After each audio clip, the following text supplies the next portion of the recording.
Nous allons nous intéresser maintenant à décrire d'autres modules qu'on va utiliser dans Spring Boot, à savoir les services et les liens entre la base de données et l'application. Donc ici, on va définir un service. Alors qu'est-ce que va être un service?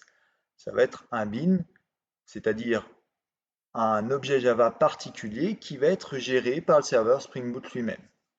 Donc en annotant justement cet objet en question avec la notation service, ça permet de dire à Spring Boot, tu devras créer une instance unique de cet objet et tu vas la mettre à disposition de l'ensemble des autres objets qui en auront besoin. Donc ça va être ce qu'on a vu, ça va être la possibilité d'injecter ce service dans d'autres classes, dans d'autres objets Java. Pour nous, cette notion de service va être particulièrement intéressante parce que c'est elle qui va porter toute la logique métier qu'on souhaite à mettre en œuvre dans notre application. Elles peuvent bien sûr être composées, on peut avoir plusieurs services qui auront des spécificités et des comportements particuliers, mais néanmoins, dans le cas de notre application web, on va laisser en charge le REST controller la responsabilité de communiquer avec le monde HTTP et nous fournir toutes les informations nécessaires pour pouvoir effectuer notre comportement, notre solution métier. Et c'est des services qui vont porter le traitement qu'on souhaite mettre en œuvre sur ces données. Donc ici, je le rappelle, le simple fait d'annoter cette classe HeroService avec la notation service va permettre d'indiquer à Spring Boot de gérer son instance, de créer un singleton associé à cette classe et d'être capable de la rendre disponible pour d'autres services. Donc lorsque j'en aurai besoin justement à d'autres endroits, par exemple ici dans un REST controller, je n'aurai qu'à soit indiquer par la notation AutoWired que j'ai besoin de récupérer un objet que moi j'ai pas créé mais que quelqu'un a créé de type HeroService. Et dans ce cas-là, on est bien dans le cadre d'injection de dépendance, à savoir que Spring Boot va automatiquement chercher est-ce que lui il gère un objet de type HeroService. C'est le cas. J'ai bien un HeroService qui est déclaré en tant que service, à savoir un bin que devra gérer Spring Boot. Et dans ce cas-là, automatiquement, Spring Boot va injecter cet objet quand il sera disponible dans la classe MessageOS Controller. Donc ça, c'est une injection par annotation. Un autre type d'injection qui va être possible, ça va être cette fois-ci par le constructeur, où ici on va avoir toujours la même classe MessageREST Controller, qui cette fois-ci va recevoir un hero service en paramètre. Et parce que c'est aussi Spring Boot qui va gérer automatiquement cet objet, donc la création de cet objet, par le biais de la notation REST Controller, il va savoir qu'à la création de cet objet, il aura besoin de déclarer quelque chose de particulier de type hero service qui va injecter justement l'objet qui a été préalablement créé. Et par la suite, je vais être capable de l'utiliser dans cette application.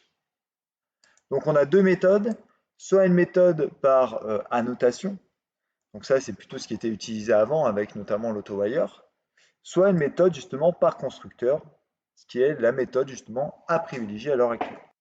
Donc de la même façon, vous pouvez continuer le petit exercice qu'on a fait tout à l'heure en ajoutant un service pour pouvoir permettre facilement l'ajout, la suppression des différents éléments qu'on vient de citer, à savoir acteur ou bruit. Maintenant, on va s'intéresser plus particulièrement à la persistance des données. Donc ici, on va faire appel à des outils de type ORM pour Object Relation Mapping qui vont nous permettre de lier une base de données à notre code Java. Donc pour ce faire, on aura besoin de deux dépendances supplémentaires. Une dépendance qui s'appelle Starter Data JPA, qui va nous fournir l'ensemble des outils pour pouvoir intégrer justement l'ORM à notre projet, et un connecteur vers une base de données. Donc ce connecteur vers la base de données sera un peu particulier puisque c'est une base de données en mémoire spécifiquement utilisable pour le test, qui va être une base de données de type H2, sur lequel on va simuler, si vous voulez, l'enregistrement de données dans une base de données. Donc une fois qu'on a fait ces deux spécifications de dépendance dans le fichier de description de notre projet, à savoir le pom.xml, on va être capable de récupérer les outils nécessaires pour pouvoir lier notre projet à une base de données.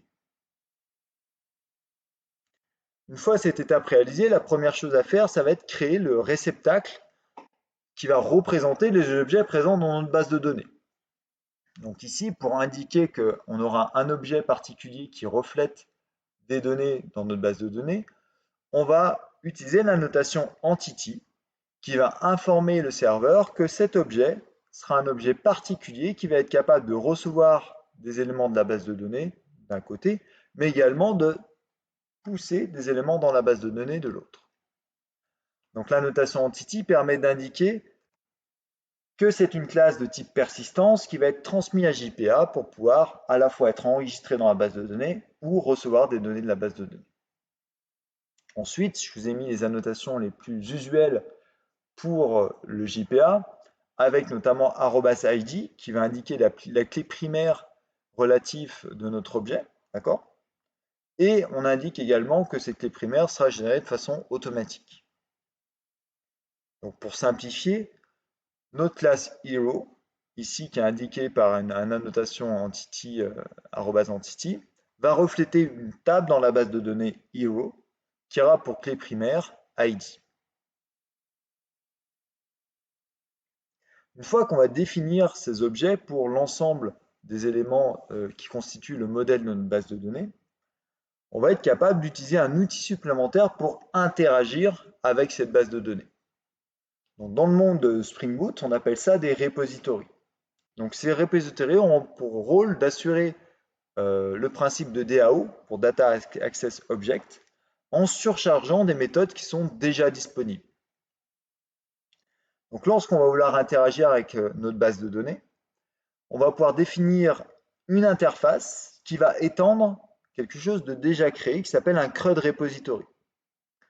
Donc le CRUD repository reflète l'ensemble des opérations qui vont être déjà préparées pour pouvoir créer, lire, mettre à jour ou supprimer un objet.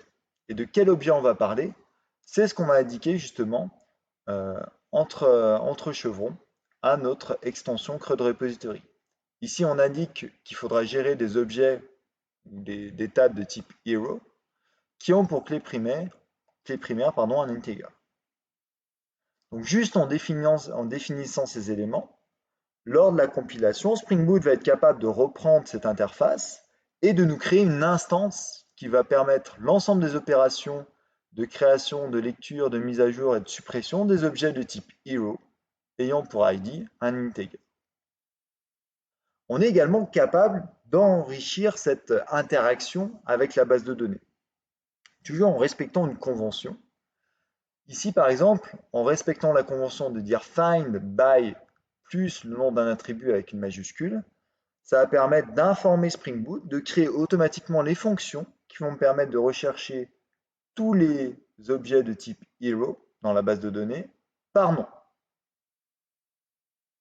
On verra qu'il y a beaucoup d'opérations de customisation qui sont possibles. Donc là, je vous invite à aller voir plus en détail la documentation de Spring Boot et de Spring notamment à cet effet, qui vont nous permettre de faire des find by plusieurs paramètres, and, or, ou de donner des égalités, ou d'envoyer des éléments distinct by, ou voire même, si l'on souhaite, de faire des requêtes personnalisées. Donc on est capable, grâce à une nouvelle annotation qui s'appelle @query, de spécifier la requête en base de données qu'on souhaite réaliser, en remplaçant par point d'interrogation 1 le paramètre qu'on va souhaiter remplacer dans cette requête. Donc, automatiquement, à la compilation, Spring Boot va nous générer les objets nécessaires qui vont contenir tous les éléments et notamment notre requête customisée qu'on a réalisée ici.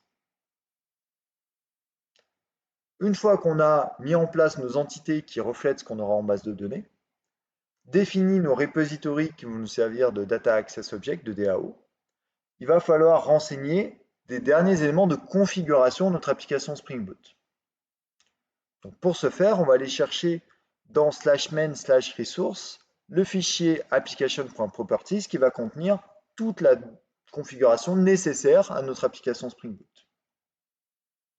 Ici, on peut renseigner notamment où est-ce qu'on va récupérer la base de données et de quel type d'opération d'ORM on va mettre en œuvre sur cette base de données.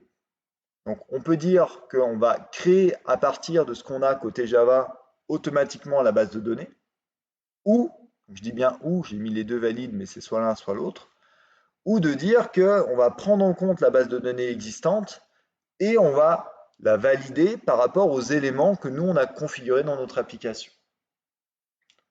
Donc ça va grandement nous aider, typiquement, si on souhaite uniquement que la base de données soit générée à partir des entités qu'on a décrites dans le monde Java.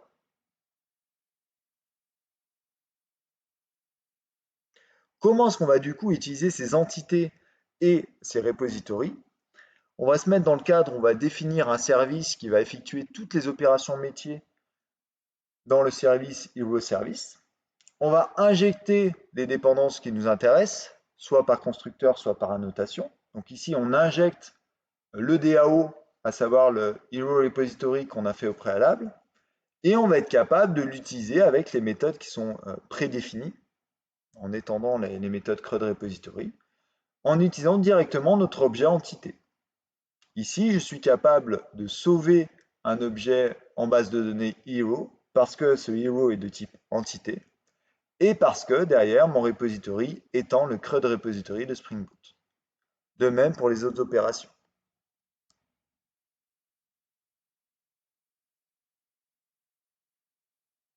Au final, lorsqu'on va définir un modèle d'application de type RESTful, on va essayer de toujours respecter ce découpage en termes d'application. Donc on aura notre serveur Spring Boot qui va s'appuyer sur un serveur HTTP, qui va intercepter les requêtes HTTP, qui vont être ensuite aiguillés dans un REST controller qui va être capable de définir quelle fonction déclencher et qu'est-ce qu'il faut récupérer de la requête HTTP. Ensuite, elle va passer les objets Java au service qui va effectuer les opérations métiers qu'on souhaite mettre en œuvre sur les données. Et une fois qu'elle a effectué les opérations métiers, elle va être capable de créer des objets de type entité et d'interagir avec la base de données par le biais d'un repository.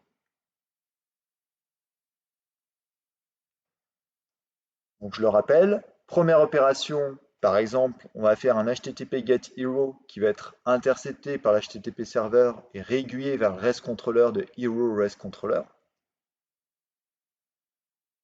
Ensuite, le Hero REST controller va lui récupérer les informations nécessaires sur cette requête et utiliser le Hero Service qu'on a injecté dans le REST controller.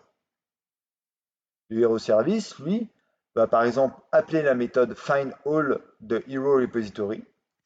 Donc on va aller chercher par le biais de Hero Repository tous les éléments en base de données.